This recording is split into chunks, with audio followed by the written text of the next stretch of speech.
Connu localement sous le nom de Skeleton Park, le McBurney Park s'agissait à l'origine d'un cimetière. Ouvert en 1819, il était un des plus grands cimetières de la ville.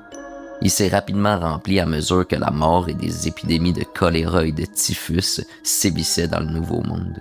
Les corps étaient enterrés rapidement, parfois même à moins de quelques mètres sous le sol. Il est donc pas rare d'y retrouver encore à ce jour des ossements remontés à la surface.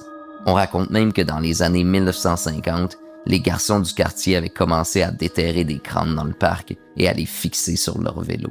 Que le cimetière fut abandonné à la fin des années 1800, les pierres tombales s'écroulèrent et le terrain fut rempli de déchets. Un jour, la ville eut l'idée de transformer le terrain en parc public, mais d'abord, les tombes devaient être déplacées. Les gens ont rapidement commencé à craindre que le fait de déterrer les corps des personnes infectées ne déclenche une nouvelle épidémie de maladie à Kingston. La décision fut donc de laisser des milliers de corps là où ils étaient enterrés et de recouvrir la zone de terre. Aujourd'hui, les travaux de rénovation du parc sont souvent interrompus lorsque les ouvriers découvrent des restes humains. Il est donc facile de comprendre pourquoi tant de gens ont l'impression que le Skeleton Park est hanté. Les gens qui visitent le parc la nuit disent être témoins de phénomènes paranormaux.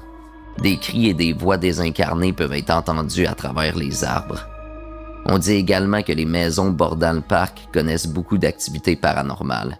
Les résidents de ces maisons ont vu des objets bouger d'eux-mêmes, les lumières s'allument et s'éteignent, ainsi que des portes qui s'ouvrent et se referment toutes seules. Il serait même possible d'y apercevoir les spectres d'anciens soldats et de jeunes enfants parcourir l'ancien cimetière, puis disparaître sans laisser de traces.